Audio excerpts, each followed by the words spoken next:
साहब वाले हैं यहाँ पे बना रहे मुंह बना रहे जल्दी से मजदूर बना रहे आ रहे पुलिस साहब एजेंट साहब को स्वागत सम्मान किया है। बांधना आता है वो यहाँ पे आ रहे हैं मंच के पास में। ये भी बिल्कुल साफा पे आकर स्वागत और सम्मान साफा लेके आए साहब। एक दो जन ऊपर आ जाए कार्यकर्ता, एक जन ऊपर आ जाओ। सम्मान हमारे समाज के गौरव बंधु एजेंट साहब श्री पूरन जी सैन का आप सभी एक बार जोरदार ताली बजाएं। कुछ भी सैन वाले माहौनी पधारो हमारे देश के, क्योंकि मारवाड़ी में क्या कहकर एजेंट साहब का स्वागत और सम्मान हो रहा है। एक बार पूरे जोरदार ताली से स्वागत। माता बहनों से ये आपकी है साहब, आप अपने ऑफिस में इसको 724वीं सैन जयंती समारोह के उपलक्ष्य में पधारे हुए समाज के गणमान्य जन, प्रबुद्ध जन, माताएं बहनों, युवा साथियों व शिक्षा जगत में छोटे छोटे कदम बढ़ते मेरे प्रिय विद्यार्थियों, जैसा कि आप सबको पता है कि सहनशीलता व कर्मठता जो सैन समाज के जो पुरोधा हैं सैन जी महाराज, उनका मंतव्य रहा है। हमारा भी ये कर्तव्य है कि हम इन सब मूल्यों को अपनाएं अपने जीवन में और आगे आने वाली जो पीढ़ी है उनमें भी ट्रांसफर करें। मैं बात करना चाहूंगा सर्वप्रथम शिक्षा की।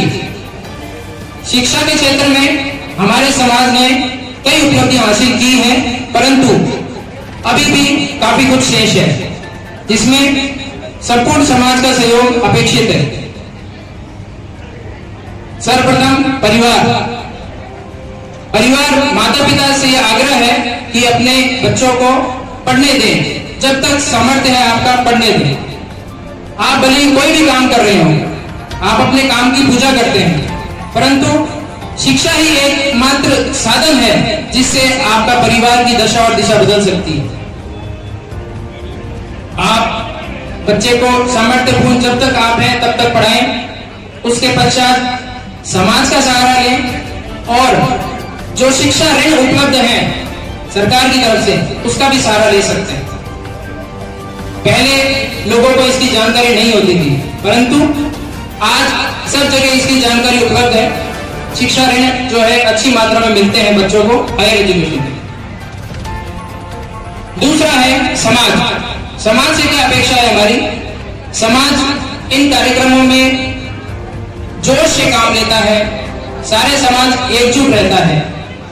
हम जो शिक्षा के क्षेत्र में बच्चों के लिए क्या प्रयास कर सकते हैं, ऐसी जो कमेटी है, जो अध्यक्ष महोदय हैं, सब विचार विमर्श करें और जो जयपुर और जोधपुर जहाँ पे एजुकेशन हब है कोटा, वहां पे बच्चों को मुहैया कराएं रहने की व्यवस्था, खाने पीने की व्यवस्था, ताकि जो गरीब घर से है वो शिक्षा प्राप्त कर सके अच्छी और समाज का नाम रोशन कर सके।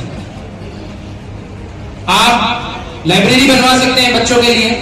मैं एग्जांपल देना चाहूंगा, जोधपुर में सैन हेल्पिंग हैंड सोसाइटी है। ये जो प्रतिभावान छात्र हैं उनका चयन करती है और उनको 12th के बाद बीटेक करना है, नीट की तैयारी करनी है, आईएएस की तैयारी करनी है, आरएस की तैयारी करनी है, तो उनका चयन कर उनके लिए जो फंड उपलब्ध करवाते हैं। तो आप भी इसमें जोश से भाग लें, आप भी अपनी कमेटी बनाएं, जोधपुर वाले से कांटेक्ट कर सकते हैं। महत्वपूर्ण भूमिका होती है वो होती है भामाशाहों की। आप जैसा गांधी जी ने कहा है, जो समाज से लिया गया है वह समाज में अर्पित करना आवश्यक है। ये गांधी जी का ट्रस्टीशिप सिद्धांत है कि आपने जो भी कमाया है वो समाज से ही कमाया है, तो समाज आपका दायित्व है कि समाज को वापस किया जाए। तो वापस किस क्षेत्र में कर सकते हैं आप सहयोग करके। आप अपने पूरे ईयर का जो टर्नओवर है उसका कुछ प्रतिशत केवल शिक्षा के लिए और समाज के लिए समर्पित करें, ये मेरी आपसे आग्रह है। हालांकि बहुत सारी मुश्किलें आएंगी, बहुत सारे प्रयास करने अभी बाकी हमें। आप देखें कि कई बार जो है हमें प्रॉब्लम्स भी आती हैं, कई बार परेशानी का सामना करना पड़ता है, हार का सामना करना पड़ता है, परंतु मेहनत रखें, धैर्य रखें और आपको ये सफलता जरूर मिलेगी। चंद पंक्तियां हैं जो निराश होते हैं उनके लिए, भले ही वो शिक्षा के क्षेत्र में है या अपने जो व्यवसाय है उसमें है। हौसलों के तरकस में कोशिश का वह तीर जिंदा रख, हौसलों के तरकस में कोशिश का वह तीर जिंदा रख, जीवन में हार जाओ सब कुछ, फिर से उम्मीद जीतने की उम्मीद जिंदा रख, फिर से जीतने की उम्मीद जिंदा रख। एक से कि बेटे और बेटियों में फर्क ना रखें। आप बेटियों को थोड़ा सा पढ़ाएंगे वो आपको बहुत अच्छा रिजल्ट देगी, क्योंकि वो एक नहीं दो घर सुधारेगी। आगे वाला घर भी जाके अगर मान लो गरीब है, अशिक्षित है, तो उसको भी शिक्षा प्रदान कराएगी, अपने बच्चों को शिक्षित करेगी, कहीं जाने की आवश्यकता नहीं होगी। विद्यार्थी जो है, परिवार ने, समाज ने सब कुछ कर दिया, अब विद्यार्थी का इन्वेस्ट किया है उसका प्रूफ दे, उसको रिटर्न दे। विद्यार्थी अपना जो जीवन है संयमित रखें, अनुशासित रखें और पढ़ाई करते रहें। पढ़ाई के अलावा आपकी जो अच्छी संगत है वो आपको आपके सक्सेस तक पहुंचाएगी। जो सरकारी कार्मिक हैं, हमारे समाज के कई सरकारी कार्मिक हैं, वो अपने माध्यम से एक छोटे छोटे प्रयास कर सकते हैं, क्योंकि जो बड़ी मंजिलें हैं वो भी एक छोटे कदम से ही शुरू होती है। आप एक ग्रुप बनाएं, अपने समाज के जो भी बच्चे हैं, मान लो टीचर्स हैं, तो वो बच्चों का ग्रुप बनाएं जो टीचिंग में अपना व्यवसाय बनाना चाहते हैं।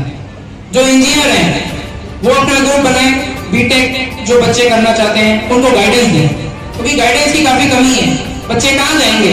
केवल अपने माँ बाप या जो परिवार के चाचा ताऊ होते हैं उनसे पूछ सकते हैं, परंतु आपका ये ग्रुप बनाने से उनको एक माध्यम मिल जाएगा, उनको एक रास्ता मिल जाएगा कि इनको आगे किस प्रकार से तैयारी करनी है। हालांकि इंसान ठोकर खा के ही सीखता है, परंतु आपने अगर ठोकरें खा सके तो आप आने वाली जनरेशन को सिखा सकते हैं कि वो ठोकरें ना खाएं। तो विद्यार्थियों के अंत में मैं 4 पंक्तियों से अपनी वाणी को विराम देना चाहूंगा। जब आंखों में अरमान लिया, जब आंखों में अरमान लिया, मंजिल को अपना मान लिया, जब आंखों में अरमान लिया, मंजिल को अपना मान लिया, तो मुश्किल क्या और आशा क्या, जब ठान लिया तो ठान लिया। इस सेंट जयंती महोत्सव में आप सभी ने जो मान सम्मान दिया उसके लिए हृदय की गहराइयों से आपका आभार। जय हिंद, जय भारत।